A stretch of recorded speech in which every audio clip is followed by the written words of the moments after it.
বিসমিল্লাহির রহমানির রহিম। রাবা কেমিস্ট্রিতে সকলের প্রতি রইল আমার আন্তরিক সালাম ও শুভেচ্ছা। আশা করছি সবাই অনেক অনেক ভালো আছেন। তো আজকে আমি কেমিস্ট্রি পার্ট কেমিস্ট্রি চ্যাপ্টার 4 এর একটি সৃজনশীল প্রশ্নের সমাধান নিয়ে তোমাদের সামনে উপস্থিত হয়েছি। এটা একটি বোর্ড কোশ্চিন, যশোর বোর্ড 2022। জানি না এই সৃজনশীল সমাধানটি তোমাদের কতটুকু কাজে লাগবে, কেন এটা একটা খুবই ইজি সৃজনশীল প্রশ্ন। তো যাই হোক, আমি তবুও তোমাদের সামনে তুলে ধরছি, মানে তুলে ধরার চেষ্টা করছি এই আর কি। তো এখানে উদ্দীপক দেওয়া আছে এবং প্রশ্নে দেওয়া আছে কয়ে দেওয়া আছে সুপ্ত যোজনী কাকে বলে, ক্ষয়ে দেওয়া আছে ক্যালসিয়ামকে মৃৎকার ধাতু বলা হয় কেন, ব্যাখ্যা করো।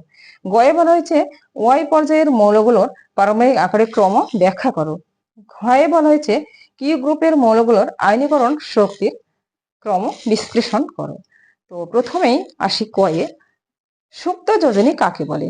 যোজনী কি সেটা তোমরা সবাই জানো, সত্যি জানো। তো যোজনী, এখন আমরা জানবো সুপ্ত যোজনী কাকে বলে। সুপ্ত যোজনী হচ্ছে সক্রিয় যোজনী এবং সর্বোচ্চ যোজনীর পার্থক্যকে সুপ্ত যোজনী বলা হয়। যেমন মানে কোন যোগে যে যোজনী বিদ্যমান থাকে সেটা হচ্ছে কিন্তু সক্রিয় যোজনী। আর সর্বোচ্চ তো বুঝতেই পারছো, সর্বোচ্চ এবং সক্রিয় যোজনীর পার্থক্যকে সুপ্ত যোজনী বলা হয়। ক্ষয়ে বলা হয়েছে ক্যালসিয়ামকে মৃৎক্ষার ধাতু বলা হয় কেন। পর্যায় সারণীতে গ্রুপ 2 এর 6টি মৌলকে মৃৎক্ষার ধাতু বলা হয়, কেননা এই 6টি মৌল মাটিতে বিভিন্ন যৌগ হিসেবে পাওয়া যায় এবং এগুলো ক্ষার তৈরি করে। তো ক্যালসিয়ামের ইলেকট্রন বিন্যাস অনুসারে ক্যালসিয়াম গ্রুপ 2 এর সদস্য এবং ক্যালসিয়াম বিভিন্ন যৌগ হিসেবে মাটিতে পাওয়া যায়, এছাড়াও ক্ষার তৈরি করে, যার জন্য ক্যালসিয়ামকে মৃৎক্ষার ধাতু বলা হয়। গয়ে বলা হয়েছে ওয়াই পর্যায়ের মৌলগুলোর পারমাণবিক আকারের ক্রম ব্যাখ্যা করো। কিন্তু এর আগে আমি কিছু কথা বলতে চাই উদ্দীপক নিয়ে। আমার মনে হয় যে অনেকেই, সবাই নয়, অনেকেই কিছু কিছু প্রশ্নের উদ্দীপকটাই বুঝতে পারে না, এই কারণে প্রশ্নের অ্যান্সার জানা থাকলেও লিখতে পারে না। মনে হয় এটা আমার পুরোটাই জানা ছিল কিন্তু বুঝতে পারিনি, এমনটাই ঘটে। তো উদ্দীপকটা মেনলি প্রথমে বুঝতে হবে উদ্দীপকে কি বলা হয়েছে।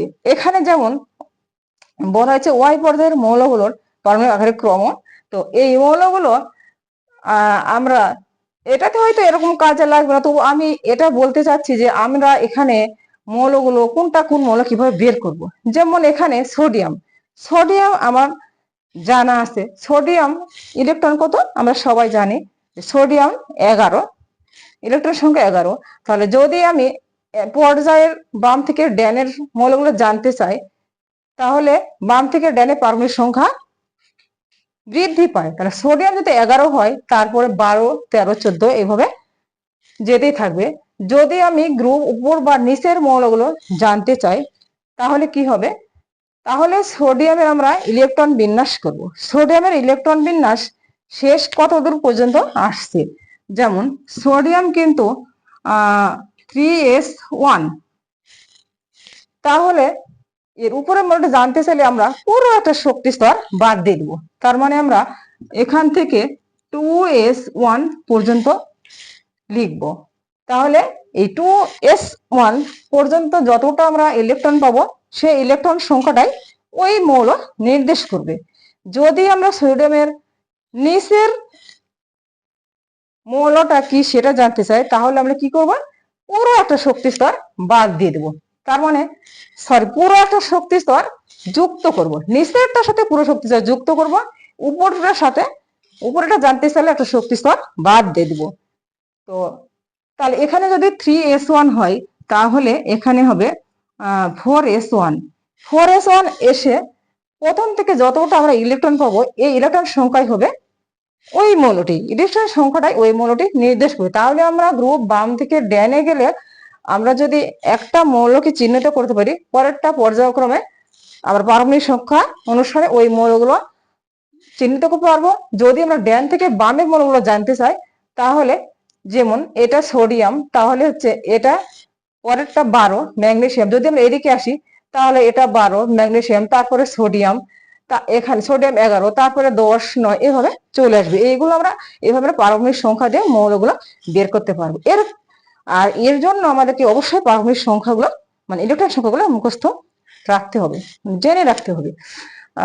তো এই হচ্ছে আমরা উদ্দীপক থেকে কিভাবে মৌলগুলো বের করব এইটা নিয়ে আমি কথা বললাম। তো এখানে হয়তো এটা কোনো কাজে লাগবে না, আমি আসলে উদ্দীপকটা বোঝার বিষয় নিয়ে কথা বললাম। এখন ওয়াই পর্যায়ের মৌলগুলোর পারমাণবিক আকারের ক্রম ব্যাখ্যা করো। এখানে ওয়াই পর্যায়ে কি আছে, এখানে জি এবং জে। আসলে জি এবং জে কোন মৌল? আমরা অনেক সময় কিন্তু দেখি যে আমি জি এবং জে মৌলটি বের করতে পারছি এটা কোন মৌল। এখানে তো মৌল বের করার কথা বলেনি।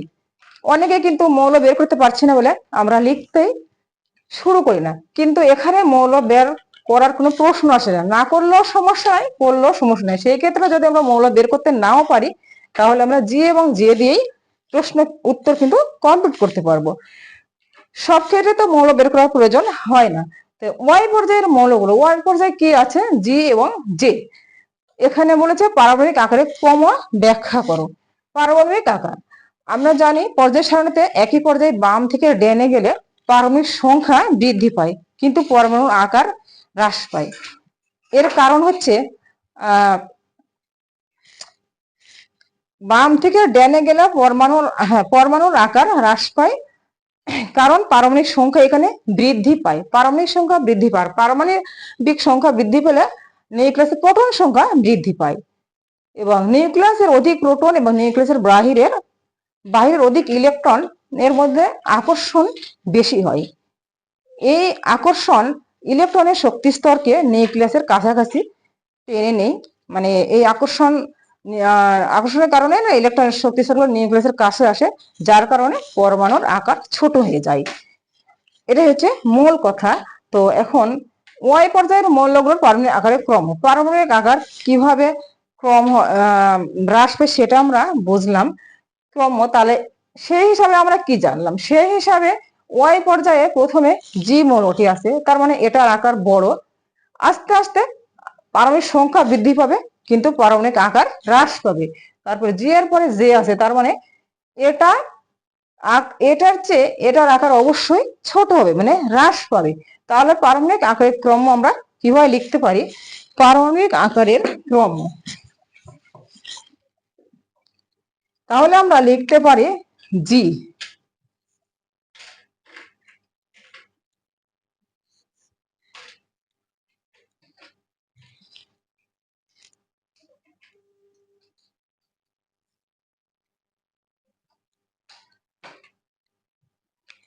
যে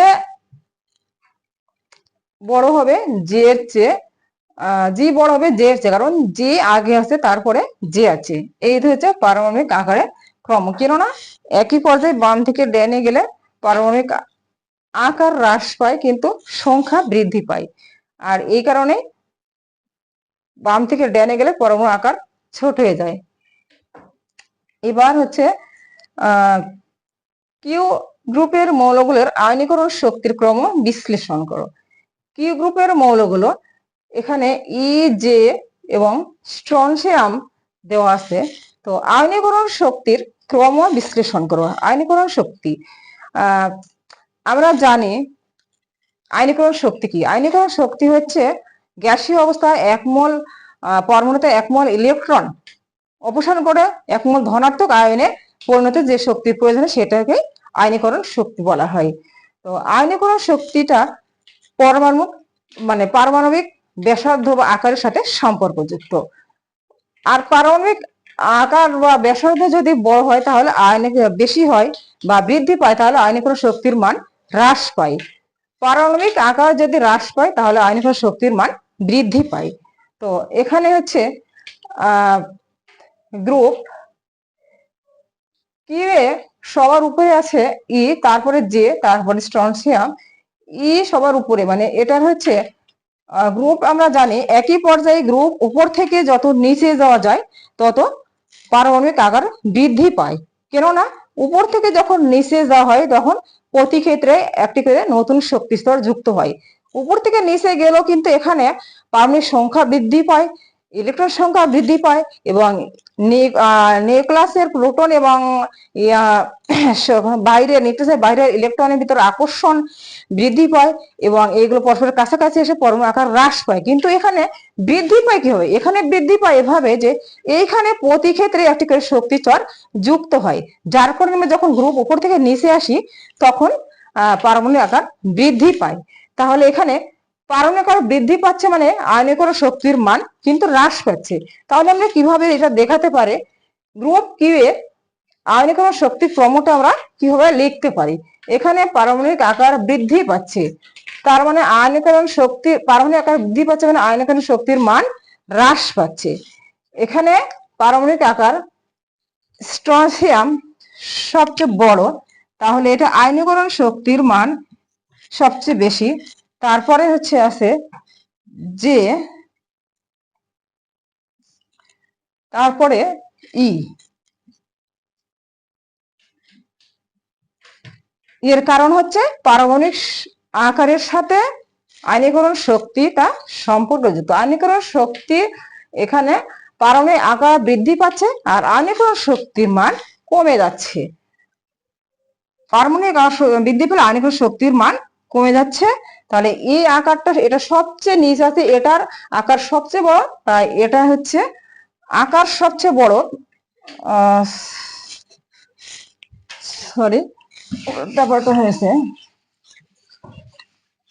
আচ্ছা, তাহলে হচ্ছে সবচেয়ে নিচে আছে স্ট্রনশিয়াম, এটার আকার সবচেয়ে বড়, তাহলে এইটার আয়নীকরণ মান সবচেয়ে কম।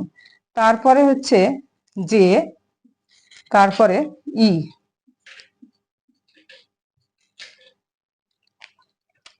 এই হচ্ছে আয়নীকরণ শক্তির ক্রম স্ট্রনশিয়াম। আয়নীকরণ শক্তির ক্রম, কারণ আয়নীকরণ শক্তি আমি আবারও বলছি, যখন আমরা একই গ্রুপে উপর থেকে নিচের দিকে আসি তখন পারমাণবিক আকার বা পরমাণুর আকার ও পারমাণবিক ব্যাসার্ধ বৃদ্ধি পায়, আর পারমাণবিক আকার বৃদ্ধি পেলে আয়নীকরণ শক্তির মান হ্রাস পায়। এখানে সবচেয়ে নিচে স্ট্রনশিয়াম আছে, তার মানে এর আকার সবচেয়ে বড়, এর কারণে এর আয়নীকরণ শক্তির মান সবচেয়ে কম। আয়নীকরণ শক্তির মান সবচেয়ে কম, তারপরে যে, তারপরে ই। তো এই হচ্ছে। তবে জানি না আমি কতটুকু বললাম, কি বললাম, তার কতটুকু বোধগম্য হয়েছে। তো আমি এটাই বলবো যে আসলে এই টপিকটা আয়নীকরণ মানে পারমাণবিক আকার, আয়নীকরণ শক্তি, ইলেকট্রন আসক্তি, তারপর তড়িৎ ঋণাত্মক, এই টপিকগুলো খুব খুব মানে ইম্পর্টেন্ট। এইগুলো থেকে অনেক প্রশ্ন হয়। এইগুলো পারমাণবিক আকার কিভাবে হ্রাস পায়, বৃদ্ধি পায়, এটি জানা খুবই দরকার। কারণ পারমাণবিক আকারের সাথে আয়নীকরণ শক্তি, ইলেকট্রন আসক্তি, তড়িৎ এগুলো সবই সম্পর্কযুক্ত। তো জানি না তোমরা কতটুকু বুঝতে পেরেছো, আশা করছি বুঝতে পেরেছো। তো আজকে এ পর্যন্তই, ভালো থেকো, খুদা হাফিজ।